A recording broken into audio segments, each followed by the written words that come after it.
क्या पृथ्वी जैसे और भी प्लैनेट्स इस ब्रह्मांड में मौजूद हैं? अगर ऐसे कोई प्लैनेट्स एग्जिस्ट करते हैं तो वो कौन सी जगह पर हैं? अर्थ और उस प्लैनेट में क्या कॉमन है? या सबसे बड़ा सवाल ये कि क्या वहां भी पृथ्वी की तरह लाइफ पॉसिबल है? आखिर साइंटिस्टों ने इसे लेकर अभी तक क्या ऑब्जर्वेशंस किए हैं? तो आइए आज के वीडियो में हम इन्हीं बातों को आसान भाषा में समझने की कोशिश करते हैं। दोस्तों, आज से लगभग 2000 साल पहले एपिक्यूरस नाम के एक थिंकर ने कहा था कि हमारे जैसे और हमसे अलग इनफाइनाइट वर्ल्ड्स एग्जिस्ट करते हैं। जबकि एपिक्यूरस के समय के ही एक दूसरे महान फिलोसोफर एरिस्टोटल का मानना था कि नहीं, हमारी दुनिया से अलग किसी और दुनिया का कोई वजूद नहीं है। और तभी से दुनिया भर में इस बात को लेकर डिबेट जारी है कि क्या हमारे यूनिवर्स में कोई और भी ऐसी जगह है जहां पर लाइफ पॉसिबल है। इन सवालों के जवाब मिलने की शुरुआत तब हुई जब हमारे सोलर सिस्टम के बाहर पहली बार प्लैनेट्स की डिस्कवरी की गई, जिन्हें हम एक्सोप्लैनेट्स के नाम से भी जानते हैं। एक्सोप्लैनेट का सिंपल मीनिंग ये है कि एक्सोप्लैनेट्स सोलर सिस्टम के बाहर के प्लैनेट्स हैं, यानी वो हमारे सूरज का चक्कर नहीं लगाते। ये प्लैनेट्स किसी दूसरे स्टार सिस्टम में मौजूद हो सकते हैं या फिर ये फ्री फ्लोटिंग भी हो सकते हैं, जिनका किसी भी स्टार से सीधा जुड़ाव नहीं होता। असल में प्लैनेट्स किसी न्यूक्लियर रिएक्शन की मदद से अपनी खुद की लाइट जनरेट नहीं करते, बल्कि वो केवल अपने सिस्टम में मौजूद स्टार की लाइट को रिफ्लेक्ट करते हैं। इसीलिए किसी ऐसे प्लैनेट को ऑब्जर्व करना बहुत मुश्किल है जो हमारे पृथ्वी से बहुत दूर मौजूद है, क्योंकि ये जो रिफ्लेक्टेड लाइट होगी वो होस्ट स्टार के लाइट से बिलियंस गुना फेंट या फीकी होगी।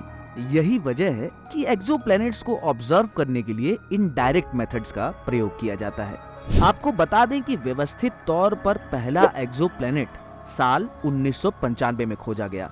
हालांकि इसकी खोज की कोशिश पहले से ही की जा रही थी। मिसाल के तौर पर एक्सोप्लैनेट की खोज को लेकर पहला दावा भारत में सन 1855 में किया गया। ईस्ट इंडिया कंपनी के मद्रास ऑब्जर्वेटरी से विलियम स्टीफन जेकब नाम के व्यक्ति ने यह दावा किया कि उसने बाइनरी स्टार सिस्टम 70 ओफ्यूची के अराउंड एक प्लैनेट की तलाश कर ली है।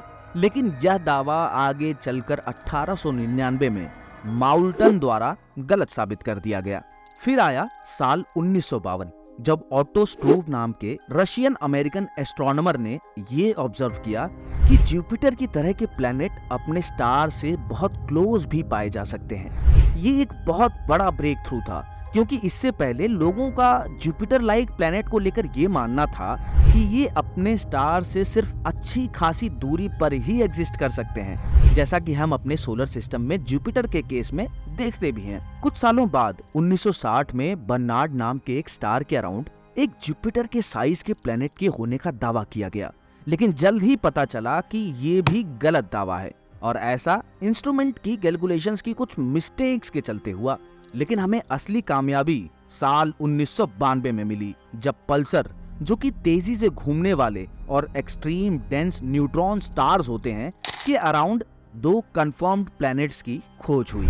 1980 के दशक में वॉकर नाम के एक साइंटिस्ट जुपिटर जैसे प्लैनेट की तलाश में हमारे सूरज की तरह के 21 स्टार्स को ऑब्जर्व कर रहे थे। 1995 में वो इस नतीजे पर पहुंचे कि इनमें से किसी भी स्टार के पास जुपिटर के साइज का कोई प्लैनेट मौजूद नहीं है। लेकिन ठीक इसी दौरान एक दूसरे मेथड को यूज करके, जिसे रेडियल वेलोसिटी मेथड के नाम से भी जाना जाता है, मेयर और क्यूलॉज नाम के 2 साइंटिस्टों ने एक सन लाइक स्टार 51 पेगासी का चक्कर लगाने वाले पहले एक्सोप्लैनेट की खोज कर ली, जो कि सिर्फ 4.2 डेज में ही अपने स्टार का चक्कर लगा लेता है। ये बहुत ही सरप्राइजिंग बात थी, क्योंकि इससे पहले कई लोगों को लगता था कि हमारे प्लैनेट का फॉर्मेशन जिन नियमों के तहत हुआ, वही नियम प्लैनेटरी फॉर्मेशन के सभी मॉडल्स पर लागू होते हैं। हालांकि एक छोटे से ऑर्बिट में इस विशाल काय प्लैनेट ने हमारे प्लैनेटरी फॉर्मेशन के नजरिए को बदल कर रख दिया। आगे चलकर शॉर्ट पीरियड ऑर्बिट में इस तरह के कई सारे विशाल काय प्लैनेट्स की खोज से ये नतीजा निकला कि अर्ली इवोल्यूशनरी स्टेजेस के दौरान ये प्लैनेट्स अंदर की तरफ माइग्रेट कर रहे थे। खैर आज के समय में एक्सोप्लैनेट्स को डिटेक्ट करने के लिए कई मेथड्स यूज किए जाते हैं, जैसे radial velocity transit, micro lensing, direct imaging, astrometry वगैरह। और आपको ये बात जानकर हैरानी होगी कि अभी तक डिफरेंट स्टार से जुड़े लगभग 3000 से भी ज्यादा एक्सोप्लैनेट्स को डिटेक्ट किया जा चुका है। लेकिन आज भी इस बात से इनकार कर पाना मुश्किल है कि एक्सोप्लैनेट के पीछे की सारी मिस्ट्रीज को हम इंसान सुलझा पाए हैं। आज भी इससे जुड़े कई राज ब्रह्मांड में दफन हैं। अगर आपको ये वीडियो पसंद आया हो और आप अलग अलग एक्सोप्लैनेट्स पर सेपरेट वीडियोस देखना चाहते हैं तो कमेंट में बताएं। वीडियो को लाइक और सब्सक्राइब करें। तो मिलते हैं अगले वीडियो में, तब तक के लिए शब्बा खैर, गुड बाय।